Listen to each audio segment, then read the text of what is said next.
Summer had come, and it felt like forever, but you wouldn't know with the cold, rainy weather. That's just how it is on this island of ours, where summers are damp from a surplus of showers. But here we'll begin. We travel far north, in the old British Isles, to Scotland go forth. This raw ancient land filled with bloody tales of monsters and killers to whom bravery fails. With all of the creatures, to but one we will steer, a tormented old soul you're sure soon to fear. You may not believe, but his name is a joke, an insult in fact, which applies to all folk. A fact he despises, it truly placates, that any would mock poor Billy no mates. Our protagonist now, in this wonderful place, with a kind local lass, and her name is Grace.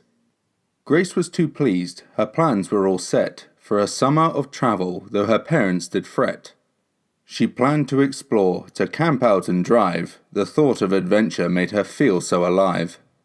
She'd be gone for a while, over hundreds of miles, checking out Scotland and the whole British Isles. The van was all packed, Grace was ready to go, her mind was now set, she felt just like a pro. As she made to leave, parents stood at the door, telling her to be safe, they just had to be sure.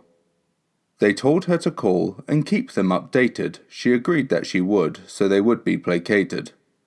They felt it was odd she would travel alone, they asked of her friends and she let out a groan. They're taking the train and I'll meet them around, staying city by city in hotels they've found.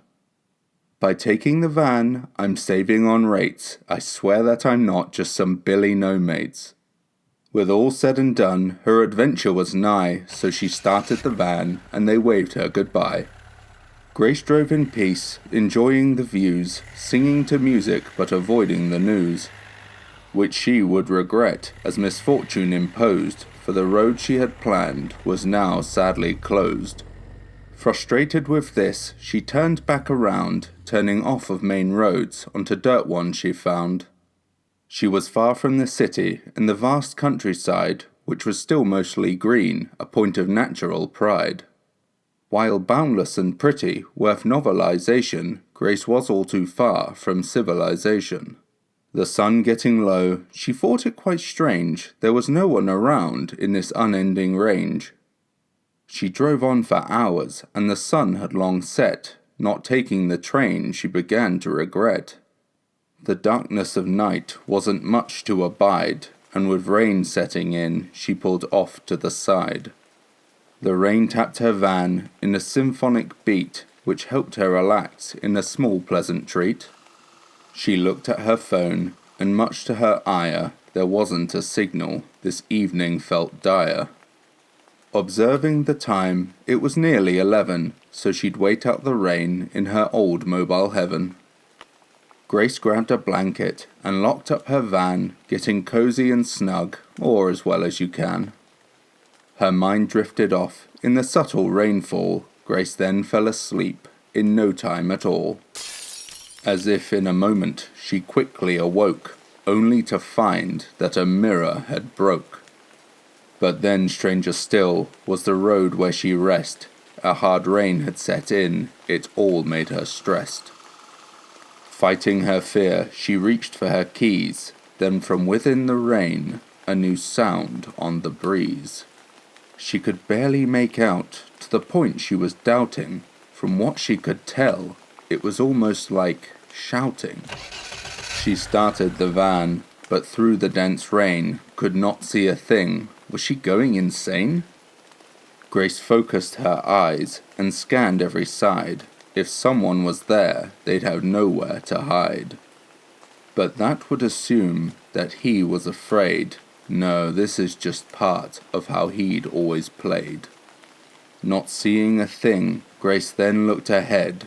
To just drive away, her mind loudly pled. That was enough, and as she got in gear, there stood a figure which froze her in fear. It looked like a man, or a lad in his teens. He covered his face for some unknown means. His clothes were quite rough, looking tattered and plain, and all of it soaked as he stood in the rain. He then dropped his hands and revealed his face, which shook and tormented and horrified Grace. Without hesitation, he started to run. If he got inside, she'd surely be done. She got in reverse, but then the van stalled. She had to restart as he sprinted and called. Trying and trying for the engine to start. The man was so close, this pained at her heart. By some miracle, the engine then roared. A spike of good fortune, her confidence soared. A bang on the van, then stole this away, and through gritted teeth, he had something to say. The word he'd been shouting before starting to run, with a deep-seated rage, just spat out, "No one!"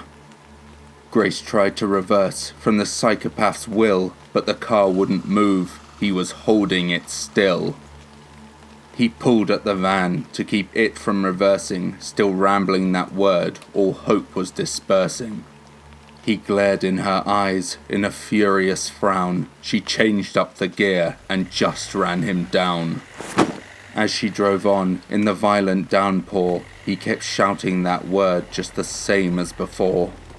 She drove on and on, as far as she could. She had not even noticed she'd entered a wood. The rain was so dense she could hardly see. It was only a moment she caught sight of that tree. Turning so fast, in a mad panic dash, but just clipped the tree, which caused her to crash. It took a few moments to collect her mind. The van packed it in as it sputtered and whined. Grace looked around to see something surprising. There was light shining in, as the sun was now rising. Shifting in place, she soon found her phone. Its broken appearance chilled Grace to the bone. Stepping out of the van, it was clear how she bowed, as in frightened confusion she could not find the road.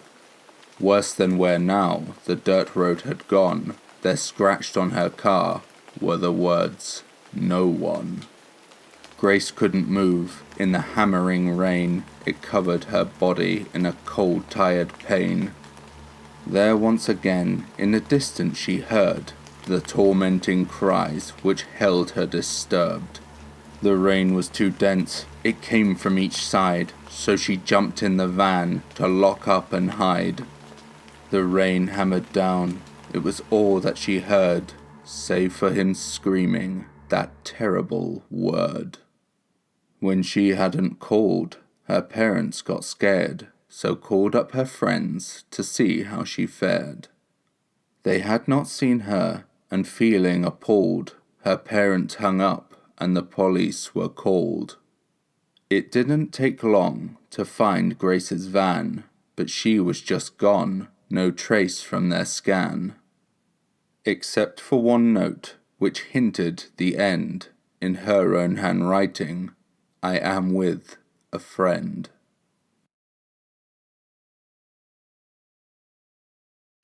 Good day, I'm Jar19 and thank you for listening. So, what did you think of Billy No Mates? Hopefully we'll have you reconsidering using the name on someone you know, or even yourself. To those who live outside of the UK, Billy No Mates is a phrase we use to suggest someone has no friends, though usually as a joke rather than an insult. So it was fun taking that and seeing how I could try to make it into something more. I hope that you enjoyed today's video. If you did, then perhaps subscribe, leave a like, and if you're feeling particularly cheeky, maybe even a comment. I do hope that you'll join me again. Stay safe, sleep well, but remember, here we make monsters.